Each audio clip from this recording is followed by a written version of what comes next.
On the Profile Interview segment this week, I'll be speaking with the General Secretary of NASU, Comrade Adeyemi. He brings us up to speed on several challenges workers in the union are faced with, while emphasizing on the need for the federal government to constitute a new national minimum wage committee. It's good to have you on the program. Thank you for having me. And congratulations on a successful delegate conference. We give all the glory to God. It was really impactful. Personally, a lot of eye-openers and pointers from the realities we faced in the labor sector. Absolutely. But very quickly, let's discuss about the theme of the conference.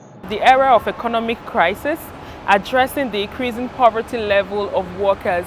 Can you bring us up to speed on why the union actually decided to choose this topic at this particular point in time? Yeah, basically the reason for that is about the fact that the union came to a conclusion after a whole lot of research and analysis, came to a conclusion that the loss of the Nigerian workers have depreciated considerably in the last couple of years. Not only when the President Bola Ahmed Tinubu came to power, the depreciation in the quality of the earnings and the life of an average worker in our country had been on. But it got to a crescendo when President Bola Ahmed Tinubu was inaugurated as President of the Federal Republic of Nigeria on the 29th of May 2023. And he made that pronouncement which seemed to benefit the government and the bourgeois in our society by removing the subsidy. What we have seen since May 29 shows clearly that even the poor and the downtrodden are the ones that have been worst hit by the removal of the subsidy. Two major policies of this administration which made us to adopt that theme is the cost of fueling and the cost of living in Nigeria. Two, it used to be 3 square meal, but even to take one now, it's a problem. And it is difficult for those who live this luxurious life. Government functionary lives, National Assembly member lives. And today, Nigeria is basking in the euphoria of more money that they have saved as a result of the removal of the subsidy. But millions of Nigerians are contending with the highest level of poverty. There was also this conversation during the conference as regards wage award, what should be tenable. With the several challenges Nigerian workers are faced with, what do you think should be the demand? When you talk about government intervention, one, the intervention is coming late. This intervention ought to come simultaneously with the pronouncement, which means that this government did not do its homework, because this government took over from a government that was running the place under the same party. So if they have had the plan to remove the subsidy, they ought to also have had a plan as to how to immediately cushion the effect. But that did not happen. So it's a big problem. It's part of what we used to call lack of preparation on the part of politicians when they aspire to office. Because as the president was announcing that removal out of his speech, he would have followed up to say, this removal is taking place with immediate effect, but these measures will follow immediately. That was not done. When you are talking about intervention, it's only coming last month, almost like 4, 5, 6 months after this government has been inaugurated. So clearly, it's something that did not work well.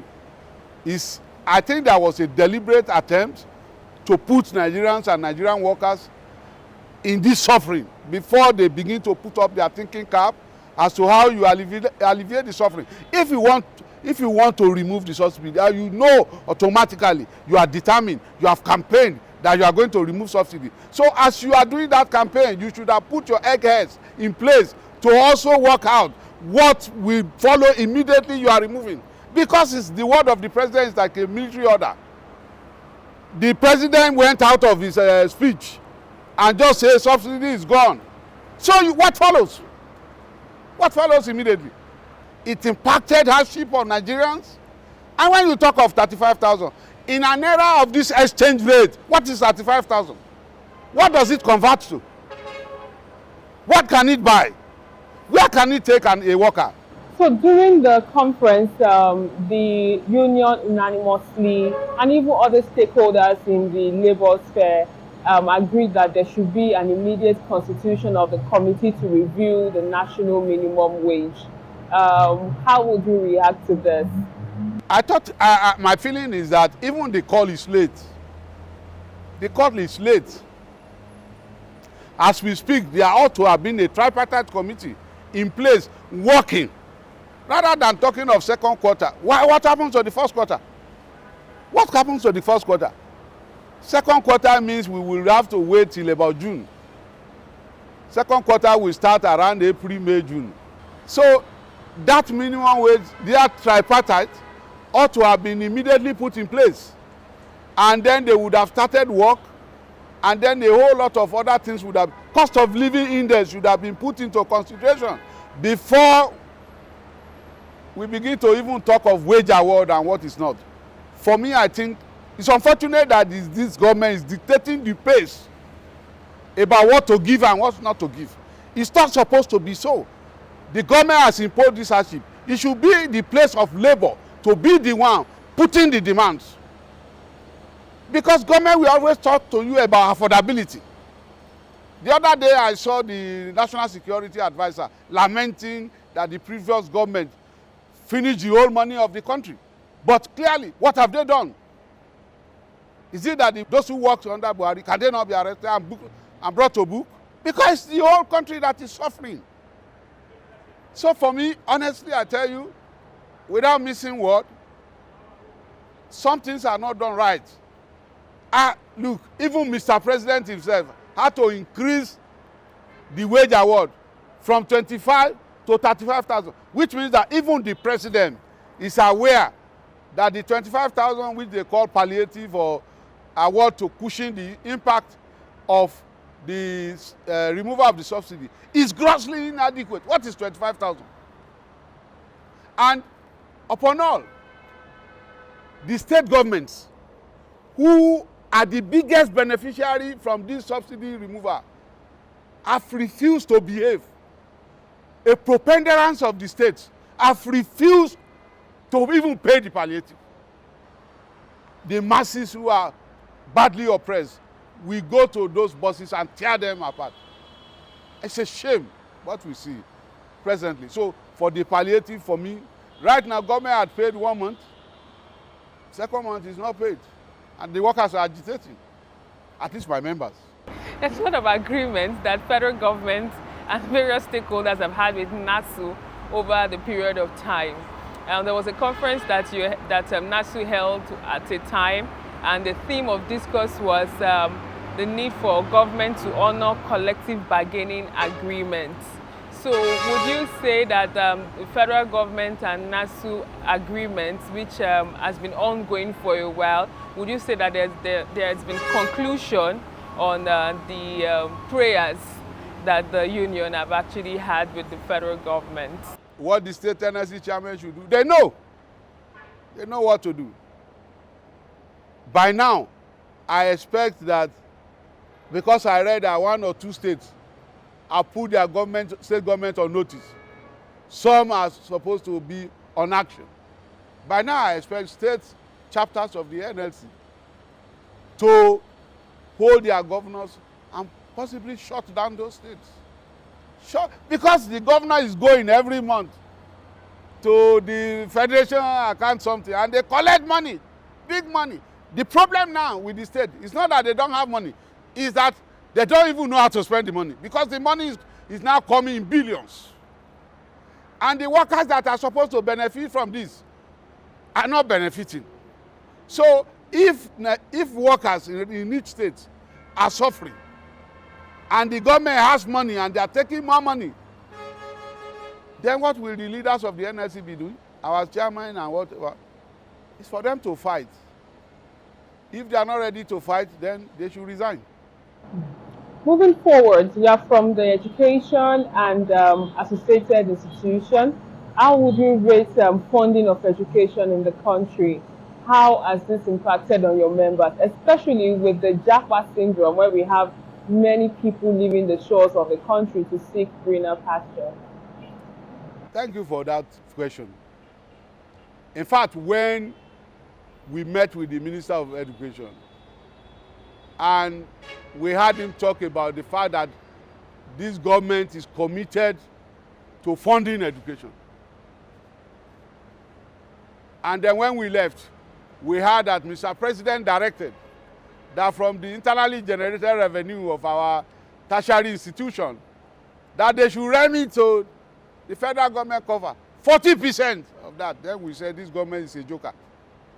Because even when they are not remitting that 40%, the funding is at a dismal level. Dismal level. Let this government do simple arithmetic.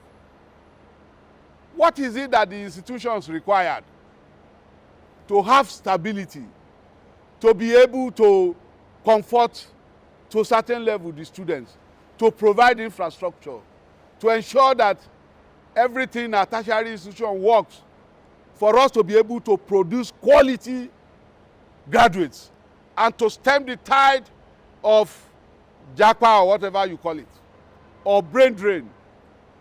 You have to look at the budget presented, the estimate presented by the institutions, and then look at exactly if you can't fund their budget 100%. Take a percentage of what you are releasing. Look at the gap that is left to be bridged. Determine the quantum of the internally generated and put it to the one that you are providing. If you are still not able to meet the budgetary demand, then augment with what remains. So it's the allocation to education as it is now. I don't know what is going to come out. I think there is a bit of improvement in this budget presented to the National Assembly, but clearly it is not yet Uhuru.